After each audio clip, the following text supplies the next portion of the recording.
Ja, dann können wir jetzt starten. Ich begrüße alle sehr herzlich hier im Raum und im Stream. Ich freue mich sehr, dass wir heute die dritte Veranstaltung haben und ich die Ehre habe, die Referentin Anna Mirga-Kruszelnicka, Anna, das war noch wichtig, vorzustellen. Sie beschreibt sich selbst als Anthropologin und Roma-Aktivistin, ist geboren 1985 in Krakau in Polen. Sie hat einen Master in europäischer Integration und in vergleichender Zivilisationsforschung. Aber möglicherweise sind diese Übersetzungen ins Deutsche ein bisschen schwierig. Die Biografie ist auch noch mal in Englisch nachzulesen in dem ausführlichen Programm, was hier vorne liegt und auch auf der Homepage vom Romani Pen ist. Anna ist promoviert in Sozial- und Kulturanthropologie und aktuell stellvertretende Geschäftsführerin des European Roma Institute for Arts and Culture, ERIAC, das auch seinen Hauptsitz hier in Berlin hat. Sie ist, ich versuche das jetzt so ein bisschen zusammenzufassen, Mitbegründerin verschiedener oder auch Mitfrau in verschiedenen NGOs, Initiativen, besonders auch beteiligt an der Gründung von Initiativen im Jugendbereich. Ihr wissenschaftliches und aktivistisches Schaffen hat verschiedene Schwerpunkte, die ich so rausgelesen habe. Also einerseits der Genozid an den europäischen Romnia und Sintize, aber auch also und in Verbindung mit Erinnerungskultur. Die Frage auch danach, wie übersetzt man das in Bildungsformate, Kritik an der Wissenschaft, und eben Jugendbewegungen. Ein Schwerpunkt, der aber, finde ich, ganz klar in deiner publizistischen Tätigkeit, akademischen Tätigkeit sich herauskristallisiert, ist Selbstorganisierung, ja, und Bewegung, politische Bewegung von Romnia. Also das ist ein sehr wichtiger Schwerpunkt. Wenn ich das richtig verstanden habe, hast du zunächst europäisch angefangen, also Spanien war so ein Schwerpunkt in Bezug auf die Bewegungen von Roma bzw. Gitano in Spanien. Und dann wurde es immer europäischer, um schließlich transnational auch zu werden. Das finde ich ist auch ein sehr spannender Punkt. Und die jüngste Veröffentlichung verweist darauf. Ich lese mal kurz den Titel, die heißt nämlich Mobilizing Romani Ethnicity, Romani Political Activism in Argentina, Colombia and Spain. Also sehr spannende Perspektive, auch eine, die, ich glaube, bisher hat dazu noch niemand geschrieben, vermute ich. Ja. Heute lässt sie uns teilhaben an ihrem Blick auf die Frage von Frauen in den politischen Bewegungen und eben auch die Rolle von Feminismus. Und ich freue mich sehr darauf und sage jetzt nur noch, the floor is yours. Thank you.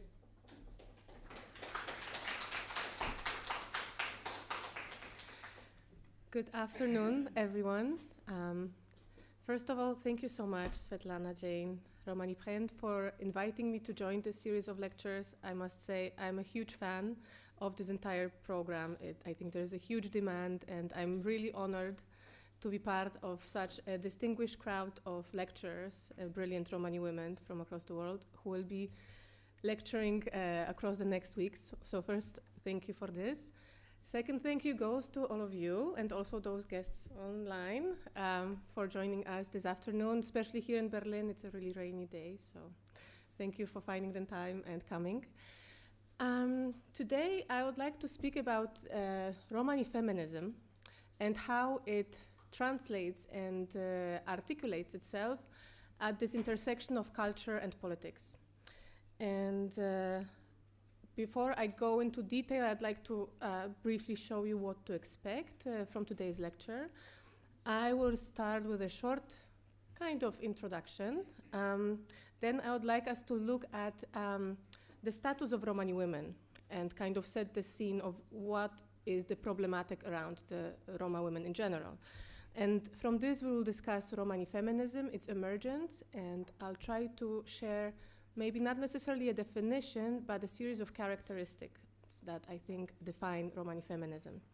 And then I would like to discuss more in detail what does this Roma feminism look like in the context of political activism, especially through structures and vehicles. And then I would like to us to end with the Romani feminism in the world of culture, and I think that's going to be quite a lot of fun.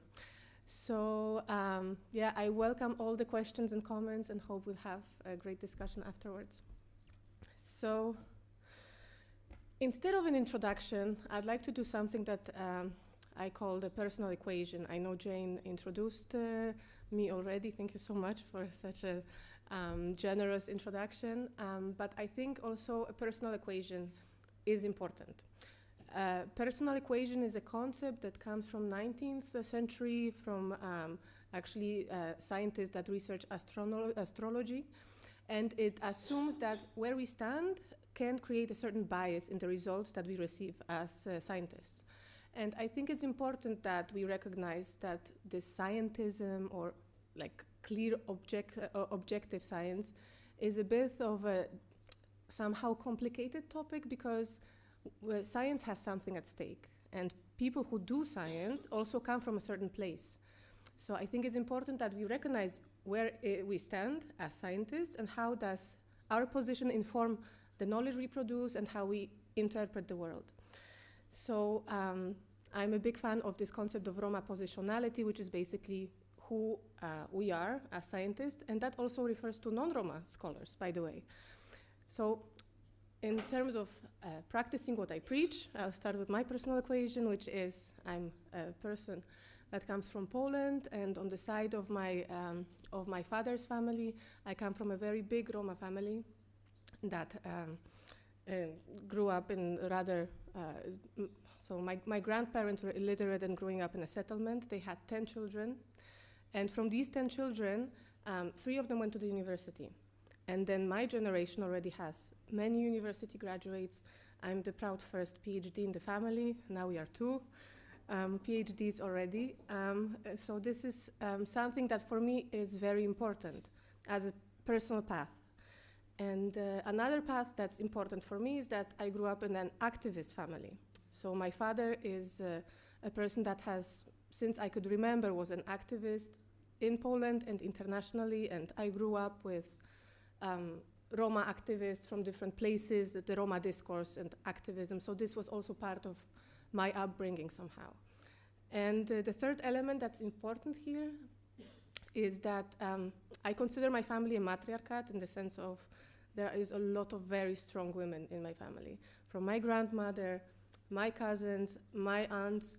So this concept of sisterhood, of collective kind of support, is something that for me is also natural. And I think these 3 things inform me as a researcher and as an activist.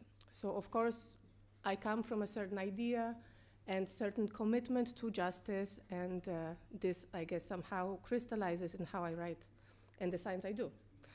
So this is my personal equation before we start. Okay, so let me get a sip of water. So I think before starting to speak about Roma feminism, we have to speak about Roma women. And it's very important that when we speak about Roma women, we adopt an intersectional perspective. Because while all Roma face discrimination historically and today, not all Roma people suffer the same discrimination and are excluded in the same way. Roma women face multiple discrimination, no surprise here. As individuals, we face, on the one hand, the stigma associated with our identity as Roma, so anti-Gypsyism, and on the other hand, we face all the disadvantages that all women face, right? So we have to deal with the entire structure of a patriarchy. And if to this we add additional variables like class, level of education, where we live, if we have, physical problems or impediments, all of this adds up to additional layers of inequality. So for Romani women, this is key, right? Because we have to deal with two very strong forces that oppress us as individuals: racism and patriarchy.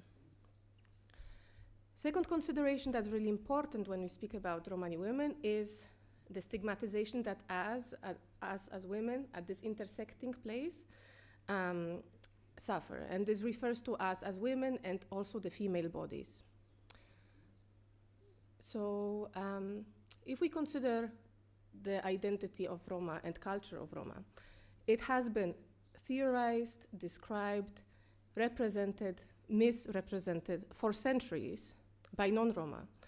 And in that process, we also see that anti-Gypsyism as this specific form of racism against Roma has been developed through images and narratives that position our identity and our culture as an inferior, and that create a series of associated concepts, what our identity and our culture is, right? So anti-Gypsyism is historically constructed and has been sustained through science, through legislation, and through arts and culture, actually.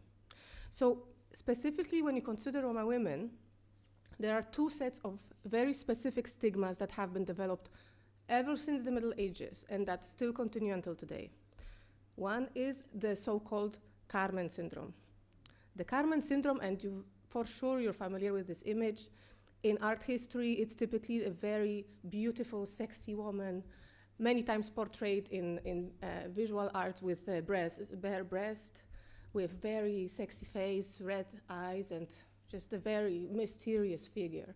And that's of course also Carmen from opera, that's that's Esmeralda also from Hunchback of Notre Dame. So this assumes basically that Roma women are somehow wild, very closely connected to nature, promiscuous, with some strange sexuality. So this, this Carmen syndrome basically positions female bodies as an object of desire and as a hypersexualized object of normally male and non-Roma desire. Then on the other hand, we have the opposite series of images, which is that of the Gypsy witch. That is also connected to, if we think of Middle Ages and content of Roma women coming with a Oriental background, with some strange sort of magic or different languages, all those stereotypes that were created back then already in the Middle Ages. And then the hegemony of the church, which was persecuting. Actually, there was a witch hunt in those times, right? So Roma women were also then already considered as the witches. And that set of stereotypes considers us as dangerous. Many times in art history, for example, if you look at paintings, you will see these witches as very ugly old women with deformed faces, unclean, with some different attributes of dark magic. So this is a very negative set of stereotypes, but one which has been created through writing, through literature, through paintings, theater, that has been created centuries ago and still continues until today. So both of these sets of stereotypes are very deeply ingrained in society's imagination and affect us as women every single day. So this is also something that we need to understand as a stigma or as an opposing force in Roma women's emancipation or their own vision of the world. But the look of Roma women from within is different. If you ask Roma women how they perceive themselves, you'll normally hear stories of strength, of resilience, of sisterhood, of solidarity, of course of struggle, but it's not a story of victims. And I like to think of this from a different angle too, which is Roma women were very early on quite independent, in the sense of many of our ancestors actually had economic activities, whether they were performers, whether they were fortune telling, whether they were, going into the fields and working as rural workers, they were out on the streets, out there working, while many of their non-Roma peers, they were closed in homes, taking care of kids, having zero economic activity, which I think also somehow fed into this, stereotypes of the very free, kind of liberated, very unmoral Roma woman of this Carmen syndrome, because we were much more visible and that was associated with immoral behavior. So if that's something that we can interpret, then we could see that Roma women were actually among the first liberated women or first emancipated women. So while many times we're being portrayed as victims of our own culture, actually maybe our culture was liberating us in the sense of being able to, be performers, be, craftsmen or fortune telling. So all of these things are really important when we consider how Roma women see themselves. I'm sorry. But of course, there is also a limit of representation of how we see how this discourse of Roma women from within is seen in the society. And more importantly, the needs of Romani women. So our own set of preoccupations, these struggles of intersectional forces of racism and masculinity, or of the stigma that society has created and labels on us. Those needs for a long time were not attended, not structurally. They were basically, somehow out there, and we would suffer, with these difficulties among our sisters, cousins, friends, but there would not be a structure or a framework for responding to these, which I believe led to the emergence of the Romani feminism. So Romani feminism basically emerges from a need to give a response to this difficulty. Because on the one hand, if we look at the Romani movement that developed, structurally or institutionally ever since the last century, then we will see that it's been dominated by men, by Roma men, mostly. At the same time, when we look at the development of feminism and its different waves, white feminism or non-Roma feminism was also not exactly sensitive to the needs or preoccupations of Romani women. Actually, many early feminists that wanted to engage with Roma women saw us, as I said, as victims of our own culture. They wanted to liberate us somehow from the Roma culture because it limits us. Or they basically wanted to have this savior syndrome, that we will tell you what the lifestyle is for you to be a feminist. So in this crossroad of Roma movement that was dominated by men and feminism that was dominated by non-Roma women, Romani women did not have their own response.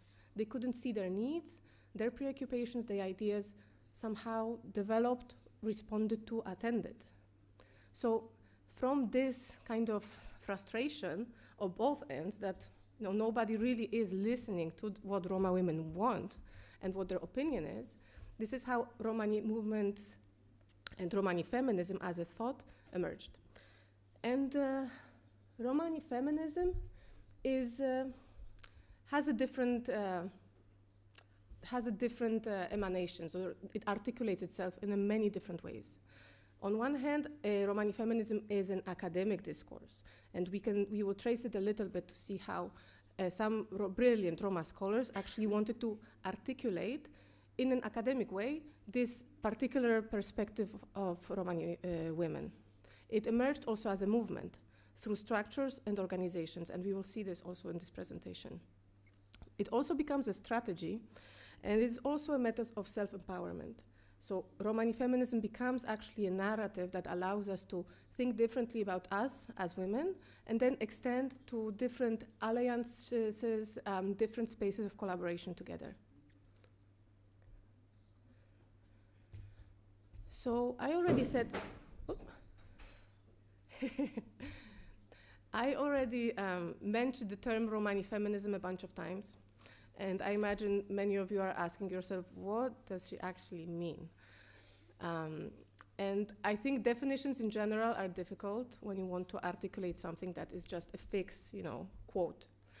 So I think it's a good exercise, instead of giving you a ready-made definition, to discuss some of the elements that I believe are coming into play when we discuss Roma feminism. And then maybe we can also come discuss this together after the presentation, and we can see how does it resonate with you. And and maybe we come up with something fixed together. So one of the most important elements for me of Romani feminism is that is a feminism that is rooted in Roma culture.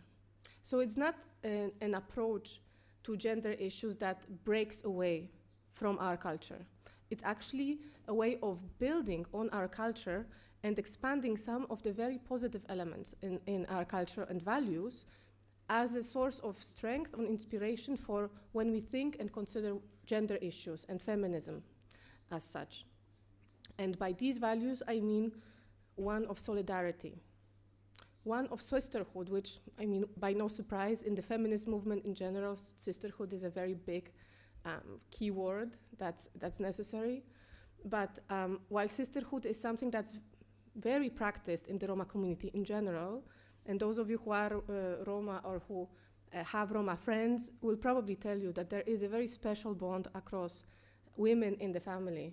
And this is not only among the peers, so it's not among only the kind of women within your own generation, it's intergenerational.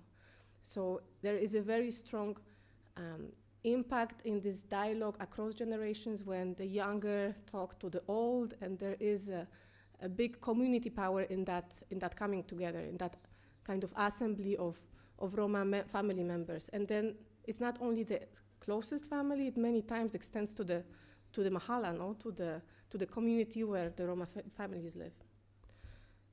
This intergenerational dialogue I also mentioned. Another very important aspect in Romani feminism is the collective or community mindset. This is very important because feminism, the kind of more traditional feminism, many times is very rooted in individualism. So it actually reifies and embraces the power and the needs of the individual, which is great. But in the Roma community's context, a collective mindset is something that's very kind of built into a certain way we operate. So individualism, sure, but there's also kind of a reflection of what does it mean for my family, or how does it resonate with my community. So it can be a very powerful force when we not only see the individualistic path, but actually we see a collective path. And this can be a very big source of strength. The next element, which I think is very important in feminism, in Romani feminism, is the question of power, resilience, and agency. So if you reflect on Roma history in general, right, the 700-800 centuries of our presence in Europe, and all the different forms of anti-Gypsyism, rejection, exclusion, forced sterilization to forced labor camps to the Holocaust, through slavery, all of those really dark chapters that are part of Roma history in Europe, unfortunately. Those stories need to have a narrative that's not only of the victim, but actually of the survivor. So the very fact that European state powers and other structures of power, not only the states, but also the church or the monarchs back in the day, invested so much energy in either killing us or killing our culture, then the fact that we survive is a small miracle. So the fact that Roma identity continues today means that we had to develop multiple strategies of resistance and of survival to find ways to adapt, to continue conserving our culture, to continue protecting our people so that we can actually be here. So it's no surprise that a certain resilience is partly built into the way we operate. This strategy of survival, this kind of adaptability, this capacity of finding a way always is something that's really part of the struggle that I think comes from the DNA of our ancestors, and it's still part of how we operate today. And Romani feminism is actually has this element of resilience, because Roma women face so many multiple intersecting obstacles that it's necessary to be very creative in how we actually continue and go forward. Another element which is key is the question of dialogical and dialogical feminism and inclusivity. And in my own research, when I was traveling through different places and I interacted with a lot of Roma women and people who would not necessarily always say they are feminists, but they would say that they work for women's rights, they would many times say that the difference of what we do is that we want to somehow include our men. This is very important. Because I think, I remember one anecdote when I was working in Spain, and my colleague was telling me, and she's a Roma activist from a prominent family who worked a lot with younger Roma women and girls. And then she came and she said, I had a terrible day because one of my girls I mentored, she came back to me to complain. She said, what did you do to me? Now I do not marry.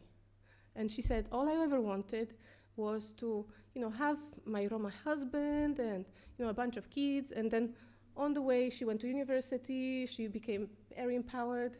And, suddenly her kind of neighbors, the men that she would normally think of as her husbands, they weren't really interested in her as, as a person to marry. And she was very frustrated. And from this came a lot of realization that as a community, we work together, right? So we cannot only work on the empowerment of Roma women, because then we might advance a little too fast. Our men need to also be aware of, the gendered issues, the difficulties, the sensitivities. Actually, they need to be educated and empowered as much as we do. And this is very difficult.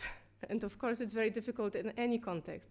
But this is something that is a conscious element of Romani feminism, that the men are somehow not the opposite, they're not the enemy, they are not on the other side of the, of the axis. They are somehow part of us, so we need to work together.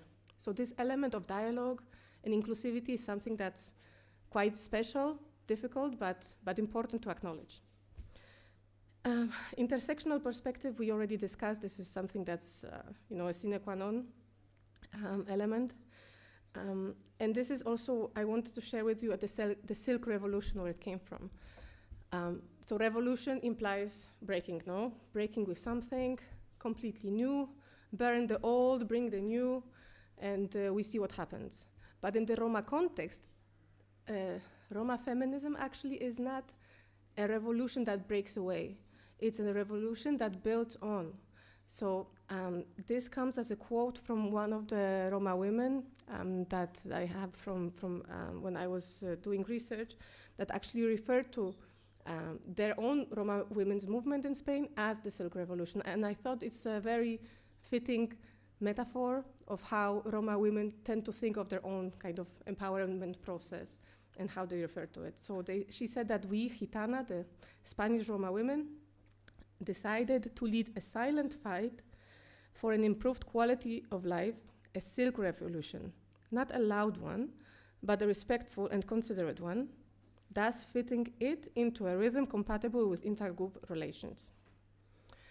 So I leave it there, we can then discuss.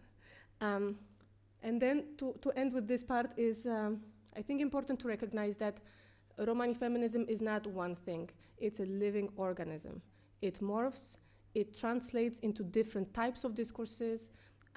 It's heterogeneous, it's plural, it has, its own more progressive part, its more conservative part, like anything in the world. So we should not see it as a fixed term, we should see it as something that's evolving and something that constantly changes. And it's more of a strategy, as I said, in a form of a discourse, and not something that's completely fixed. And finally, is it feminism? Is a good question to ask. Because if you speak to Roma women themselves, those who I would consider feminists, whether in the world of academia or in the world of the political movement or artistic endeavors, they often don't consider themselves feminists. Because somehow, in some contexts, feminism became a dirty word. And it became a word that's basically labeled as, all the gender politics are terrible. I come from Poland, so we finally have a different government, but until some time ago, gender science was not exactly something embraced by our political narrative, So in that context, being a feminist somehow is also associated with, a certain image that maybe not Roma women recognize themselves as part of. So I think this is a question, and we don't have to label everything for it to be, it. I think it's important that we have this as a thought-provoking process. And then whether it's a feminism or it's a form of a movement, it's a strategy, it's a metaphor, that's, I think, something that's also up to decide.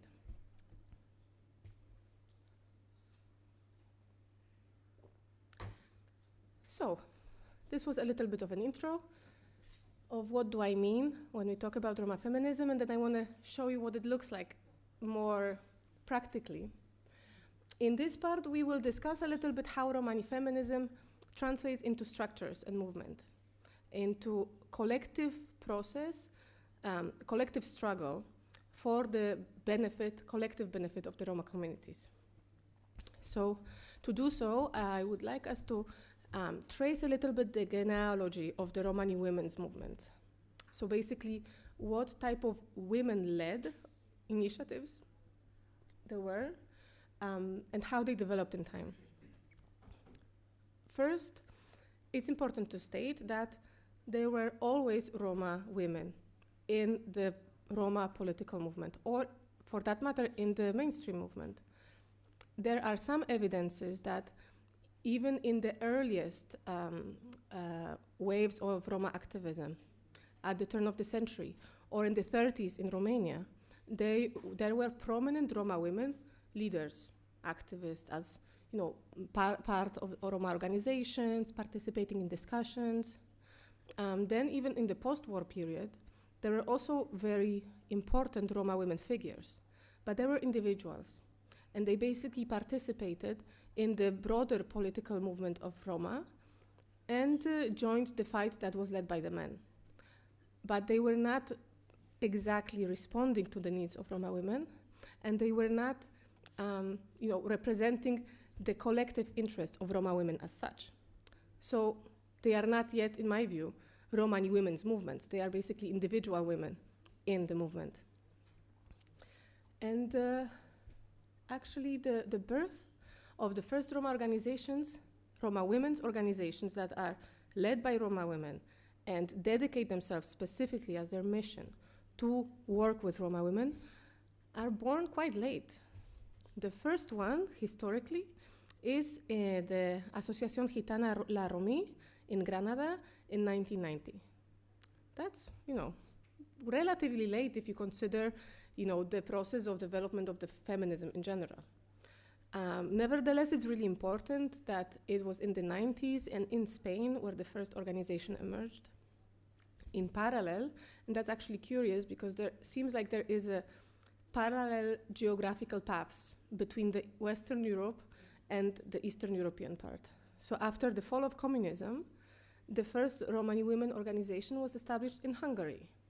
And this was they called themselves the Gypsy Mothers Association, which I think is also telling because it were the mothers that really wanted to work for the future of their children. And they happened basically in the same moment. Now, the movement in the Western part, specifically Spain, gained big momentum quite quickly. So already, I think it was 1991, where La Romi organized the first seminar or the first conference of Roma women in Spain. They brought individual women from different places in Spain just to discuss, what is the Roma women's agenda in Spain. And from then on, many other Roma organizations, Roma women's organizations, began to emerge all over the country. And eventually, the first Federation of Roma women's organizations in Spain was created in 1999. In parallel, there were also processes that should be understood more on the international level. So, the first Congress of the EU, organized by Juan de Dios Ramírez Heredia, he was the first Roma MEP in the European Parliament, elected in the 80s. So he, as the only Roma in the European Parliament, he created the first Congress of the European Roma in Sevilla in 1994. And this was a very important moment because it brought, for the first time, people like the King of Spain, but also it brought leaders from different European structures and countries to Sevilla to discuss the issues of Roma. And in the framework of that event, there was a specific session on Roma women already in 1994. And they actually created a manifesto, the women that were there, that articulated the needs and interests of Roma women specifically. And on the year later, Council of Europe picked up that manifesto and kind of took note that there is this boiling energy among Roma women and there is a need to do something specifically for Roma women. And in 1995 created a hearing on the situation of Romani women. And then the OSCE also picked that up and then created another set of hearings and reports about kind of mapping out of Roma women's issues. These are important because they provided a framework, an institutional framework, to bring together Roma women, activists, leaders from many different countries, to sit together and try to shape the agenda, then possibly funding connected programs. Then we can see that the role of the Open Society Foundations was important there as well. Open Society Foundations created one of the first initiatives which first developed through conferences that focused on Roma women, but then translated into a program, which was the Romani Women's Initiative, which was created in 1999. This is important because it was an initiative that was led by Roma women and that had funding that could be directed to somehow putting energy or investment into Romani women's initiatives in different places. That program lasted for a couple of years. It was also Roma women and non-Roma women joined the forces, so there was a big intersectional exchange of learning, of scholarship, of knowledge. And there were also programs for Roma women's leadership, so that Roma women could also kind of grow in this terms of status. So that period of the 90s was crucial because basically all the important actors of the international, intergovernmental scene that dealt with Roma picked up the issue of the Roma women's interests. And then donors also did so. That came with funding which then energized the development of Romani women's initiatives. So what used to be maybe more local initiatives or more small-scale discourses or ideas among people from the neighborhood or some cousins and their friends from some mahala now became a structured discourse that translated into a political agenda. When you look at the manifests or documents from this period, many of them are like demanding a place at the policy table. So it was also about shaping an agenda that's connected to advocacy, to legislative objectives, so we can have a structural change that really structurally attends Roma women's needs. And this led, of course, to the creation of the first international Romani Women's Network. In 2003, it was a group of Romani women from 18 countries that came together. It had brilliant Roma women like Soraya Post, the MEP from Sweden, or Nicoletta Bitu, a very knowledgeable, incredible Roma feminist and scholar. And they came together to also try to shape an agenda on international level and then in terms of scholarship. This is, I think, relevant because we see a turning point of the 90s and then the early 2000s when the Roma agenda is starting to be developed. There is a decade of Roma inclusion in 2005. Then some years later, we have the EU Roma strategy. So we have 2003, we have the OSCE Roma action plan. So these are strategies and policy frameworks that attend, to Roma needs that basically have this paradigm of Roma inclusion, but that also already are sensitive somehow to this gender dimension. Still not enough, but it's there. We could go on and on about what does Romani women's structures look like and how many are there and what happened since this early 2000s up until now. There has been a very dynamic development of Romani women's movement in general. There are multiple platforms, multiple structures. There are federations, there are gender expert groups, there are international federations, organizations that appeared, died out, new structures emerged. So basically a very dynamic process in which we have a lot of kind of vehicles that represent collective interests of Roma women. There is also an increased visibility of Roma women leadership. So we can think of, we could count how many MEPs there has been in the European Parliament over the last decades and how many women were among them. And the numbers are quite impressive. We can also, talk about individual Roma women in national politics, whether it's in the local parliaments, in, advisory committees or in the plenipotentiary roles. There has been also a very dynamic development of individual Romani women activists taking in important roles. And there has been also undeniably an important advancement in terms of education of many Roma women. I know in my family, for example, the majority of those who pursued academic careers were actually women, for some reason. And there is a lot of Roma women in the academia in general when you look at it. And this intersectional approach, I think, also became something that is now a non-contested issue in policy making and in academia, in academic discourse. This is something that's starting to become recognized as, we cannot just talk about Roma as an anonymous mass of, same people. We have, different dimensions of identity that need to be also addressed when we do research, when we collect data, and when we do targeted measures. And what's also very positive is that there is a plurality of voices and approaches. So it's not one structure of Roma women speaking in one voice. There's many different ones.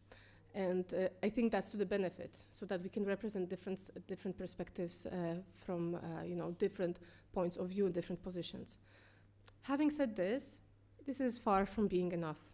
If we look at the world of Roma movement in general, so this Roma, broadly understood Roma political activism, it's still men-dominated. If we look at representation of Roma in the politics in the mainstream, there is still not enough. And those who are there are also mostly men. So there is a lot to be done. And even if we have Roma women in Roma organizations, and many of them, they are not necessarily in the highest level positions, right? So there is a growing need for building the self-esteem for Roma women, also for creating, programs that can, and opportunities that can help Roma women advance, and having this kind of mentorship, collective struggle and kind of pushing together. Okay, so we have still some time.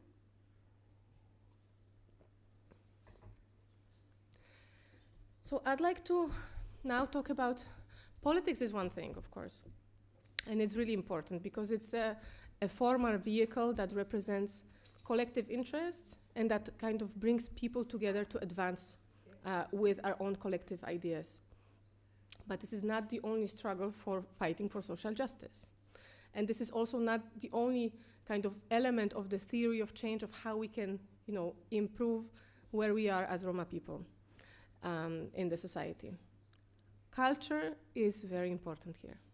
So I'd like to walk you a little bit through why this is important, and also what are some of the very good examples of how Roma women use the broadly understood language of the arts to somehow infiltrate the agenda of and the discourse through this feminist lens. But let's start by why this is important. So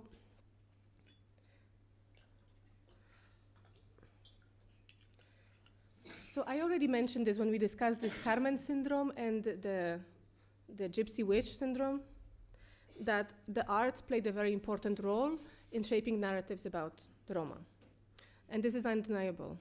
So these images and mostly misrepresentations of our identity and culture are really deeply ingrained in the majority society and also into our own. And visual arts, music, pop culture, literature, all of these, soft and nice, elements that provide entertainment or thought-provoking experiences are actually many times extremely biased, racist, and create very serious consequences for us. So that's one thing that we need to set at the outset. The other thing is that Romani cultural and political movements are intertwined. So when you look at the history of the Roma political movement, you will see that actually role of culture has been dominant since the beginning, and elements of culture have been used in this Romani political struggle. We can think of, 1971 First World Roma Congress, right? In that moment, we created an anthem, which is a song with the lyrics, right? We created the flag, which is basically an image, a symbol, a visual symbol that allows us to identify with it. And already in that First World Roma Congress in 1971, there were committees that dealt with culture, with language, with history. So culture was already used for this political struggle. And in fact, there has been very similar strategies adopted by both. In the Romani cultural movement, which emerged, I would say, in the late 70s, early 80s, when it emerged through institutions, performances, exhibitions, the Romani cultural movement wanted to reclaim the power to self-represent, to speak in first person, and to gain control or regain control over these narratives and images that are projected to the society about us. So basically taking back the power to say, no, this is who we are, this is what our identity is. And it was also a form of reaffirmation of a more positive angle of Romani identity. So normally we see very negative, very stigmatizing, very pejorative content about Roma, right? It's associated with negativity. And the idea was that through an authentic and subjective experience of Romani people, we can also build a sense of identity which is more affirmative and more kind of in tune with how we may see ourselves. And the literature, visual arts, performance, theater, music, all of those served exactly that purpose of trying to regain control over these narratives and shape, counter discourses about our identity. And this is indeed quite political. So we can see that cultural and artistic practices were powerful, and they sought a very similar objectives as the political movement, which we can say began in the 1971, right? Which was self-determination, political subjectivity, emancipation, control over narratives. So arts and culture is very political, and it's something that we should not only treat benevolently, but we should recognize the power and potential that lies within those powerful cultural discourses. On the side note, which I think since we are in the academic context, I think it's also important to think of the Romani studies and the critical term that was produced within critical Romani studies. This is because as part of this broad arts and culture or the cultural movement, a big part of this cultural movement was also articulated through the academia. Because again, scholars had a very big role in shaping, images, narratives about Roma, many of which were racist, many were rooted also in pseudoscience, in findings of eugenics, in basically very contested scientific approaches. Nevertheless, legacy of this research on us was considered unproblematic for a very long time. And it was only with a growing number of Roma scholars themselves who started to gain access to the academia and develop research of their own, they started to critically examine body of knowledge that was created about us and started to create a counter-narrative which is, rigorous scientifically, but still, responds to, the truth of how we see ourselves. And this reclaiming of culture and contribution is also very important in the academic space, because it's also through this academic agenda that's shaped by mainly Roma, although not uniquely, not only the Roma scholars, also changes the narrative or the scope of topics that we engage with academically. So maybe it's not necessarily always about, the difficulties of Roma and, the Roma criminality and where does it come from, the Roma culture, but maybe it's about how Roma contributed to democracy struggles in the communist times in Romania. The way we shape and frame the questions in the academic discourse is also very important. And critical turn in Romani studies was produced relatively late, because when we look at all the so-called subaltern communities, so all these disenfranchised, minority, peripheric communities in the world, whether it's the African Americans in the US, whether it's the Aborigines in Australia or the Native Americans in Canada, all these communities produced their own critical movements and critical academic movements. The critical school of thought of the black feminists, Bell Hooks and Kimberly Crenshaw and, Patricia Hill Collins, those were produced at least 2 decades earlier than we as Roma started to do this critical turn. But it's important because this is how we gain power also from the authority of what an academic space of knowledge production is. And we have now a moment in which critical Romani studies becomes a separate branch of the so-called traditional Romani studies.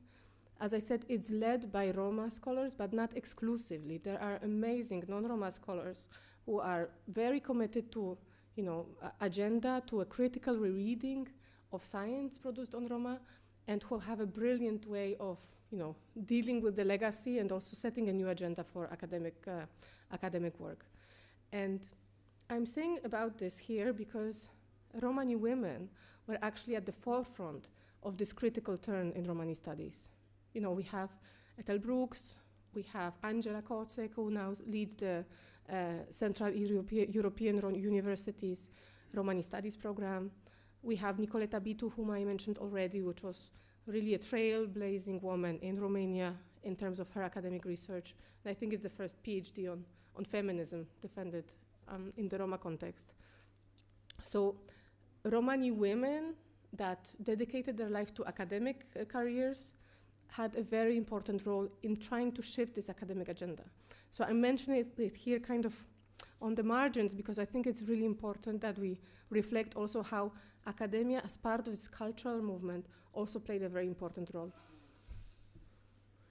And now, to end, I have a few of my favorite artists and cultural producers that inspire me as an individual, as an academic, as a scholar, as a woman, and who played a very important role in shifting this agenda. So this presentation is for your entertainment, of course, but it's also for you to try to position it in this context of Roma cultural and political movements, because culture is political, because cultural and political movements are intertwined, and because Roma women are at the forefront of this process. So this is a bit I try to do it a little bit chronologically or by generation so that we can situate this also in time. And the first example is Ceaja Stojka. Ceaja Stojka was a Roma woman from Austria who came from a Lovari family, and she survived the Holocaust. She actually survived 3 concentration camps. I think it was Bergen-Belsen, Auschwitz, and the third one I forgot, my apologies. But she survived 3 concentration camps, and she actually escaped from the last one. And she survived by hiding in the forests for many months. And she became one of the most important advocates for the recognition of the Roma Holocaust. So actually, after she survived the war, and many of her family members died during the Holocaust, she had to find a way of somehow translating the trauma of her experience, and she started to produce art prolifically. She created very powerful art. This is an example of some of her most kind of recognizable styles. that are very powerful, evocative, very literal images of what the horrors of the Auschwitz and other camps were. Here there's a lot of important elements. One is, for example, the naked bodies. In many Roma communities, the naked body is an absolute taboo, let alone to present it in, publicly in an artwork. The other thing that's very important in Ceea Stoica's art was the fact that she was not only painting, she was also writing. And many of her artworks include words, fragments of text, pieces of poetry. They included, like here in this picture on the front, sometimes in the back. So Ceea Stoica started to produce a lot of extremely powerful, quite disturbing sometimes, images of the Roma Holocaust experience. She started to write her own autobiographies. She wrote poetry. And all of these tools were very important in the fight for recognizing the Roma Holocaust. It was thanks to her and these types of accounts, so powerful and so authentic, told in the first person, that the Roma Holocaust could not be denied any longer. She is one of my personal heroes, and she has her own plaza in Vienna, and she's a very important personality in the Roma Holocaust commemoration context, but also in the Roma arts. Another personal hero of mine is Katarina Taikon, which many of you maybe not know. I must admit I found out about Katarina Taikon quite late in life, and it's very shameful because Katarina Taikon was an absolute amazing woman. So she grew up in a moving family in Sweden, and she experienced herself some of the worst parts of institutional discrimination that was targeted to Roma. She was in state care for some years. She experienced extreme bullying. She also, through her family members, knew about this forced sterilization, which was happening in Sweden until shamefully late, because until late 70s. And Katarina Taikon became a woman that was an activist. She was a very outspoken critic of the state discrimination against Roma in Sweden. She used many different strategies to fight for equality, to abolish, for example, forced sterilization laws in Sweden. She was also an actress. But she reached a level of frustration and the limit of her power in the activist world because she realized that the racism is so strong in Sweden, and this kind of ideals of eugenics are so integrated into the society that there's not much she can do with the adults. What she can try to do is to work with kids. And she created this personality, which is her alter ego. She's called Kaitici, and it's a series of stories about young Romani girl from Sweden that basically echoes her own life experiences. And this girl became a total sensation. So Kaitici, actually in Swedish context, is like the Pippi Longstocking, She's super well known. There are TV series about her, there are CDs, there's reprints of this book. And it was basically a story about a very adventurous young Roma girl that has these, adventures, but she has to face discrimination. There's a chapter on the Holocaust, actually. And it's curious because I think Kaitici has 13 books, and it's year by year. So every year there was another story of Kaitici 1 year older. So the girls and the kids actually grew up with Kaitici as a persona across centuries and when you across years. So when you speak with people in Sweden, most likely they know Kaitici because it was a recognized persona not only among the Roma, but like in the mainstream TV, So Katarina Taikon became a very important figure. She even has a photo with Martin Luther King when he came to pick up the Peace Prize. He met with Katarina Taikon. They talked, they shook hands, they exchanged, strategies of fighting for rights. So this photo of Katarina and Martin Luther King for me was like mind-blowing. How would we not know about this? And it's still there. So Katarina Taikon is another one. Then we have Agnes Daróczi from Hungary. Agnes Daróczi is mostly an activist and a scholar, but I have her among this group because she used a very clever strategy of fighting for recognition of Roma using tool of culture. This is a photo actually from 1971 when she, as a 17-year-old girl, she went on the public TV in a competition show, and she said a poem in Romani language, a poem by a Roma poet, Bari Karoli, and that was total revelation. This is deep communist times in Hungary, and she goes on live TV, and suddenly speaks Romanes in live moment. It was a very kind of radical, kind of revolutionary moment because it was projected to everybody. And in the communist times, you just have like 2 channels basically of the TV. So the power of the projection of this and the presence of Romani language was immense. I have 5 more minutes, so I'll just show a few slides so that you can at least familiarize yourself with some of these that I have here. We have Delaine Labah from the UK, a fantastic Roma artist. She's many times in Berlin, exhibits and contributes to some of the activities, artistic activities in the city. Here a good example of fighting with the gypsy, with the Carmen syndrome, right? The typical Carmen image that we discussed before, and how she tries to basically denounce that hypersexualization of Romani women. So that's Delaine Labah. We have Kiba Lundberg from Finland, who's not maybe also a very well-known artist, which is a pity because she engages very powerfully with the topic of Roma women, feminism, with sisterhood. Here we have the painting of the Sarah Kali, which is the Romani saint and the protector of Roma in general. And here we can see the Sarah Kali embracing the world, which is basically also a metaphor of saying, how we care for the world and for our people. We have Emilia Rigova from Slovakia. It's kind of a dark picture. I don't know, in the slide you cannot maybe see, but this is the Black Madonna. Emilia has won the best artist in Czech Republic a couple of years ago, so that she's not just some Roma artist, she's a really mainstream, well-recognized contemporary artist of the world. And here in the Black Madonna, she also embodies this figure of the Roma woman and tries to also dismantle some of the stereotypes associated with the sexualization of Romani bodies. And one of my sweetheart, of course, is Małgorzata Mirga-Tas, who is, taking the world of contemporary art by a storm.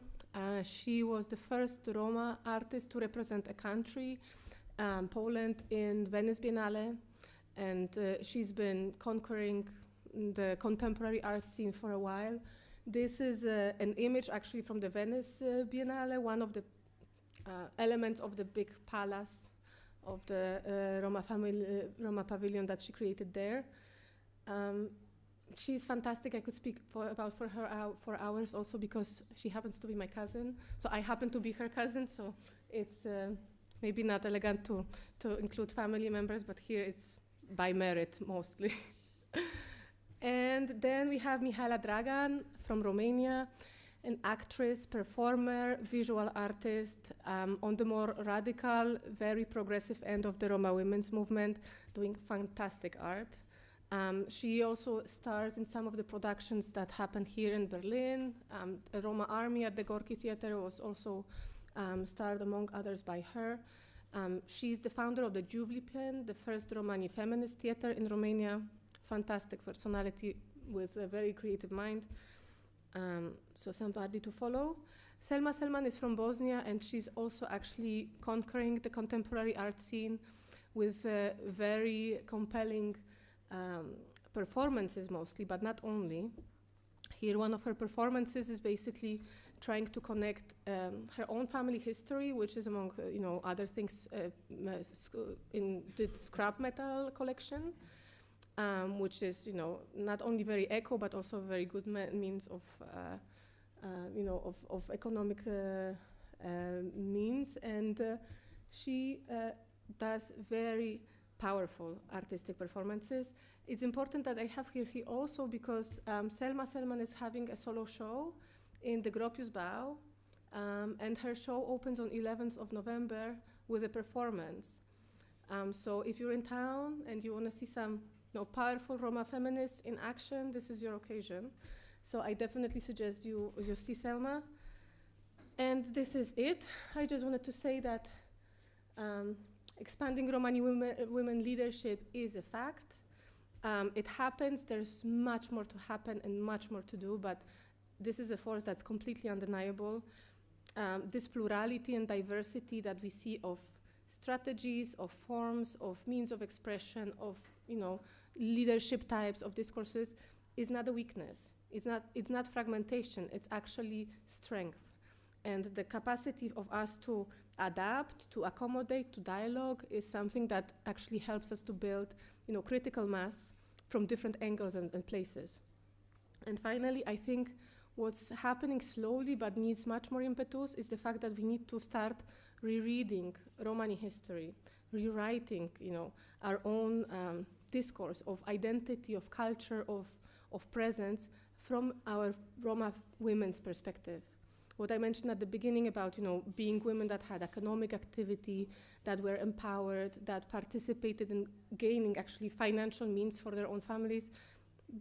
These types of, alternative perspective of our place in the society, our contribution to the economy, to the folklore, to national cultures, all of those things need to be still mapped out. So you researchers go research, bring evidence, document, write, because it's something that's really needed. I end here. Thank you very much. And I look forward for comments and discussion.